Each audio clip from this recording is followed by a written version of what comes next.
My name is Timo Gierlich. I'm from Heidelberg University, where the BrainScales platform is developed. And it's a pleasure to be here at this conference and to be able to present the findings of my master thesis that I actually handed in on Monday, which is about a homeostatic mechanism for plasticity that symmetrizes weight in spiking sampling networks.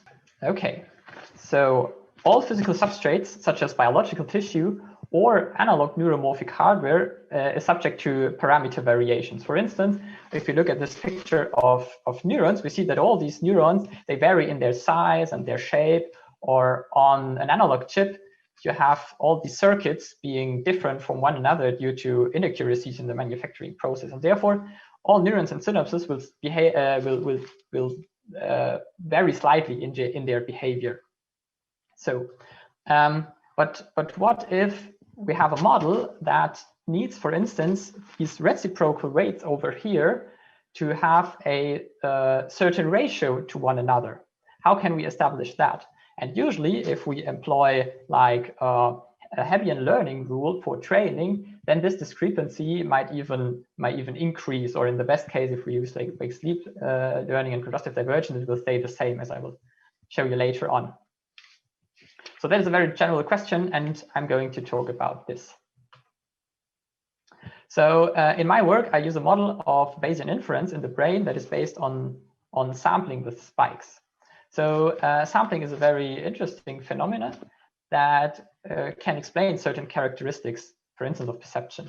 Take here this famous rabbit-duck illusion, where you probably either see a duck or a rabbit, but hopefully you will neither see some mixture of that, like a debit or a rug. So this can be interpreted as that the brain has some kind of probabilistic model learned of what a duck looks like and what a rabbit looks like, and then samples from either model. And also these sampling networks have very interesting generative properties. For instance, here we have trained a sampling network to this famous MNIST data set, which consists of written pictures of written handwritten digits, and then you sample from it and get these newly created, generated pictures. And in my work, I employ a model that is inspired by Boltzmann machines from machine learning, and then sort of transferred to the dynamics of leaky integrated fire neurons, and which is then compatible with neuromorphic hardware. Okay, so my model fundamentally needs symmetric weights. But what actually happens if, for instance, this blue weight is stronger than this green weight here? Then if we have a spike in neuron 1, it's very likely that this spike will also trigger a spike in neuron 2. And it's less likely that it happens the other way around, because that weight is weaker. So let's look at the histogram of spike timing differences, so the difference between the pre and the post spike seen from that synapse here. And we will get more positive delta t's in the histogram here than we get negative ones. And if we then employ, for instance, a Hebbian STDP kernel, then we will get a weight update that will even strengthen the weight that is already too strong and weaken the weight that is too weak.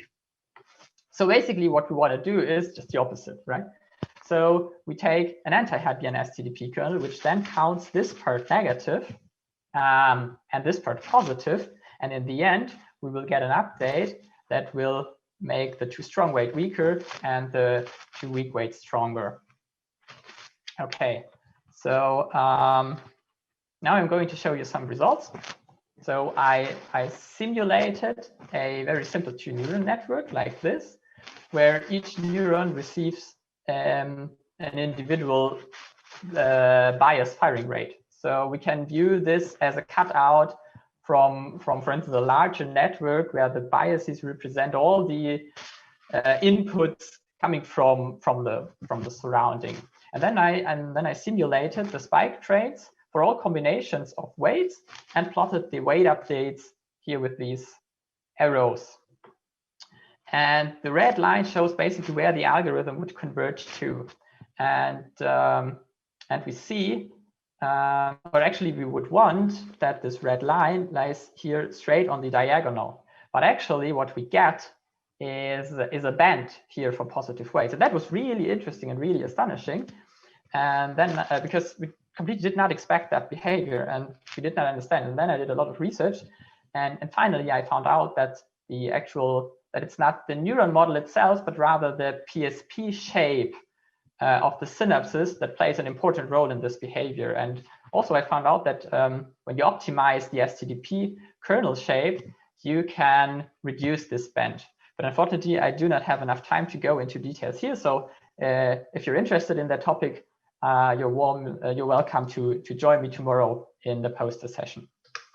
So that was it from my side. I thank you for your attention, and I'm happy to answer your questions.